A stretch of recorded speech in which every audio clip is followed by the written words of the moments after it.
For 3 years and nearly $1 million, no one could unlock the building. Not the engineers from Boston. Not the restoration specialists flown in from Chicago. Not the 3 separate firms that Margaret Whitfield paid handsomely to stand in front of those doors, scratch their heads, and eventually send her invoices she paid without complaint.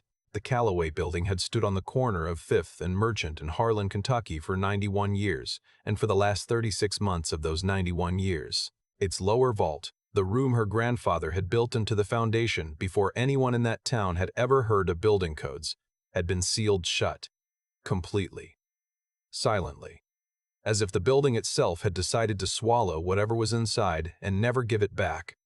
Margaret Whitfield did not inherit the Callaway Building expecting problems. She inherited it expecting paperwork. Her grandfather, Leonard Whitfield, had died at 84 in the middle of February with a cup of coffee still warm on his desk and a crossword puzzle completed down to the last square.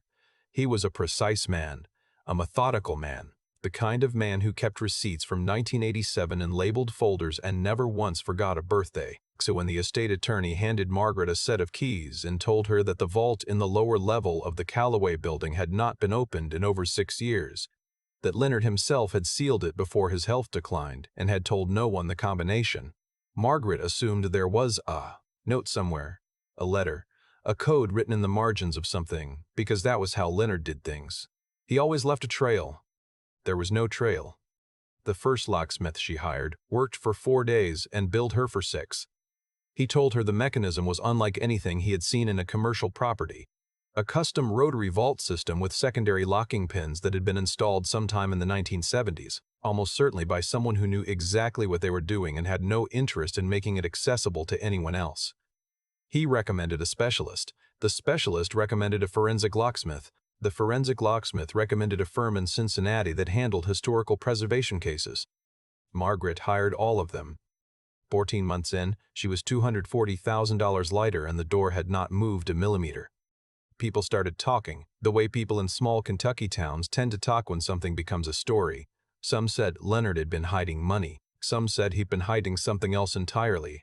Documents, debts, secrets that explained why a man that wealthy had lived so quietly in a town that size for so many decades. A local reporter wrote a piece with a headline that Margaret found embarrassing and her attorney found potentially litigious. She stopped giving interviews after that. She hired a new firm, this one out of Louisville, and told them plainly, whatever it costs, open the door. 22 months in, she was at $600,000 and the Louisville firm had recommended, after considerable deliberation, that they attempt to control drill extraction of the secondary pin mechanism. Margaret had said yes. They had drilled, carefully and expensively, for 3 weeks. The door had not opened. What it had done was jam the secondary pins further into the housing, which the firm explained was a known risk they had perhaps not communicated clearly enough in their proposal. They were sorry. Their final invoice arrived on a Thursday. Margaret Whitfield was not a woman who cried in public. She had built a career in commercial real estate across 2 states on the back of exactly the kind of composure that made other people in rooms feel slightly inadequate. She was 53 years old, sharp-shouldered, and had a habit of listening to people speak while already knowing what she was going to say next. She did not lose arguments.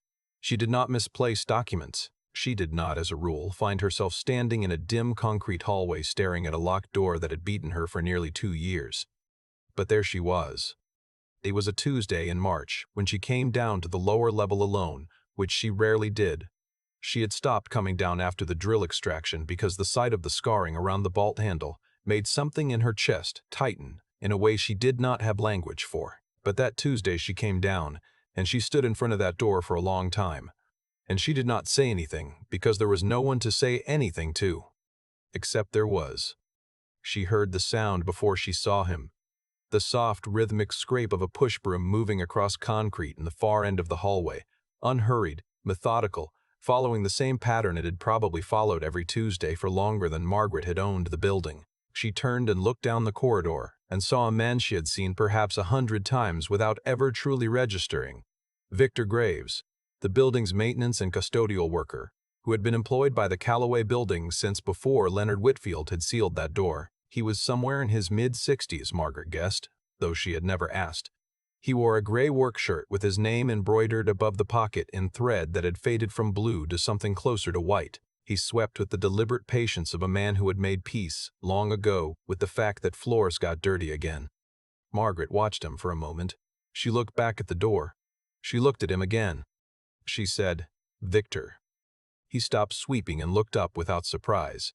He had the kind of face that did not register surprise easily. Not out of coldness, but out of a lifetime of being present in rooms where things happened around him rather than to him. "Ma'am," he said. Margaret gestured at the vault door with something between helplessness and frustration. "Do you know anything about that lock?" Victor Graves looked at the door.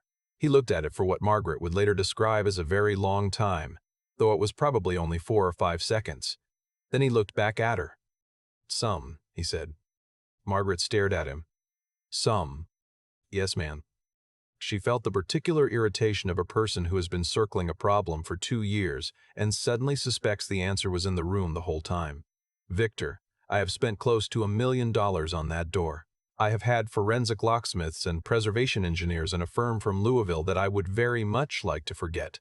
Tell me that door cannot be opened without destroying the mechanism, and you're telling me you know something about it." Victor Graves did not flinch. He set the broom handle against the wall, gently, as if setting down something that deserved to be set down gently. "I didn't say I could open it," he said. "I said I knew some." "Then tell me what you know." He was quiet for a moment. Not the quiet of someone thinking about whether to speak, but the quiet of someone deciding how much of something to hand over. "Your grandfather had that lock installed in 1974, he said. "I was here when the men came to put it in. I was 22 years old, and I'd just started working for Mr. Leonard that spring. He didn't want the regular building manager involved, so he had me stand there while they worked, just to make sure nobody came down the hall. I watched the whole installation." Margaret felt something shift in her chest. Not quite hope, because hope felt dangerous at this point, but something adjacent to it. "You watched them install it." "I watched everything," Victor said. "I always watched everything. That was sort of what I did." "Why didn't you say anything?" "For 2 years, every firm I hired came through this hallway. You were here." He looked at the floor briefly, then back up. There was something in his expression that was not quite guilt and not quite resignation. Something more complicated than either. "I told your grandfather's estate attorney. Month after Mr. Leonard died, I went to his office and I told him I had some information about the vault that might be useful. He thanked me and said they had specialists handling it." A pause. "I'm just the janitor." Margaret Whitfield heard those 4 words and felt them land somewhere specific and uncomfortable. She had spent 25 years building things and had told herself at various points that she was the kind of person who listened to anyone, that she did not make assumptions, that she judged contribution on its merits. She had believed this about herself with the casual confidence of someone who had never had a reason to examine it. She examined it now, standing in a concrete hallway, looking at a man who had tried to give someone information and had been thanked and dismissed, and had then gone back to sweeping floors. "Tell me everything," she said. Victor Graves told her. The mechanism, he explained, was not a standard combination vault. Leonard Whitfield had requested something specific from the men who installed it. A sequential rotary system with a false gate on the 3rd dial. Most people who worked on combination locks knew about false gates conceptually, but this one had been engineered differently than the textbook version. The 3rd dial had to be moved in a particular direction before the primary sequence began, not after. Every firm that had worked on the vault had been starting the sequence in the correct order, but at the wrong point. By the time they reached the 3rd dial, they had already passed the only window in which the false gate would release. It was not a flaw in the mechanism. It was the design. Leonard had wanted a lock that would defeat anyone who approached it with conventional training. He had clearly succeeded. Margaret listened without interrupting, which was not something she typically managed. When Victor finished, she asked, "Can you open it?" "I don't know the combination," he said. "I only know how the sequence works. You'd still need the numbers." "The attorney found nothing in my grandfather's papers." "No," Victor said carefully. "But there might be somewhere else to look." He walked her down the hallway to a small utility room she had passed perhaps 200 times. Inside, on a shelf above the water shut-off valve, behind a coffee can full of assorted screws and bolts that looked as though it had not been disturbed since the Reagan administration, there was an envelope. It was sealed. On the front, in Leonard Whitfield's precise and unmistakable handwriting, it said, For whoever has the patience to ask the right person. Margaret's hand was not entirely steady when she took it from the shelf. She opened it in the hallway with Victor standing a respectful distance away, the way a person stands when they understand that some things should be witnessed quietly. Inside was a single index card. On it were 3 numbers and a direction. A small note below them read, "The third dial goes left first. Tell whoever needs to know that I was not trying to hide things forever. I was trying to make sure the right person was in the room when it opened." Margaret read the note twice. She looked at the vault door at the end of the hall. She looked at Victor. He knew, she said. It was not quite a question. Mr. Leonard knew most things, Victor said. They walked together to the door. Margaret stood aside and watched as Victor Graves, who had swept these floors for 41 years, who had been thanked and dismissed and returned to his broom, who had known and waited with the patience of someone who had long ago accepted that the world moves at its own speed, took the index card and crouched in front of the mechanism and began to work the sequence. The third dial went left first. There was a sound, soft, deep, mechanical, the sound of something that had been held for a very long time releasing, and the vault door opened. Margaret stood in the doorway and looked inside. There were filing boxes stacked neatly, ledgers, a collection of photographs and protective sleeves, an old tin box that turned out when she opened it to contain 3 letters tied with kitchen twine and addressed to her name, Margaret, in her grandfather's hand, though she had been a child when he wrote them, and the postmarks were dated across 3 separate decades, as if he had written one every 20 years and never sent any of them, saving them all for this. For here. For now. She sat down on the concrete floor of that vault, and she read all 3 letters without stopping. And she did not try to maintain composure, and Victor Graves waited outside in the hallway with his broom and did not rush her. The letters were not about money or property or anything the rumors had suggested. They were about Leonard Whitfield's life. The choices he had made and the ones he regretted and the things he wished he had said while he still had the time to say them. He had written, in the first letter, that he was not a man who found feelings easy to carry in public, and so he had put them here, where only someone with real determination could reach them. In the second letter, written when Margaret was 19 and he could not know who she would become, he described his hope for her in terms so specific and quietly perceptive that she had the uncanny feeling of being truly seen by someone who was no longer alive. The third letter, written in what she recognized as his later handwriting, slightly less steady than it had once been, said only that he had trusted she would find a way in, and that he was proud of her, and that the Callaway building was hers to do with as she felt right. He had trusted she would find a way in. She thought about the 14 firms and the 22 months and the $600,000 and the drill extraction and the Louisville firm she would very much like to forget. She thought about Victor Graves going to the estate attorney's office and saying he had information and being thanked and sent away. She thought about the envelope behind the coffee can, waiting with the patience of an inanimate object that had no choice but to wait. She thought about a man in a gray work shirt with a name embroidered in faded thread who had watched everything, always, because that was what he did, and who would come back the next Tuesday to sweep the floor, and the Tuesday after that, and every Tuesday for 3 years while the world sent its specialists down the hallway and walked past him without stopping. When Margaret came out of the vault, Victor was where she had left him. She stood in front of him, and she looked at him directly, not the way an employer looks at a service provider. Not the way a woman with a business card looks at a man with a broom, but directly, the way one person looks at another when they are trying to make sure the other person understands that they are being seen. "I owe you an apology," she said, "not just on my own behalf." Victor Graves considered this with the same unhurried patience he applied to most things. "Mr. Leonard left that envelope where I'd know to look," he said. "I don't think he was trying to make you look bad. I think he was trying to show you something." He was. "People walk past the same things every day," Victor said. He picked up the broom, not dismissively, but because it was simply there and the floor still needed sweeping. "They're not bad people, they just walk fast." Margaret Whitfield looked at the open vault door, 91 years of building, 3 years of trying, 1 index card behind a coffee can, 1 conversation that should have happened 26 months earlier, and she felt something she had not expected to feel in a basement in Harlan, Kentucky on a Tuesday in March. Not triumph, not relief exactly. Gratitude. For a grandfather who had hidden his heart in a room and trusted someone would find it. For an old man with a broom who had kept his knowledge close and stayed at his post and waited, without bitterness, for someone to finally stop walking fast long enough to ask. Margaret Whitfield had the vault professionally cataloged over the following weeks. She restored the Callaway Building and donated the archive of her grandfather's records to the Harlan County Historical Society, which had wanted them for years. She had the letters framed, not on display but kept in her office, where she could see them from her desk.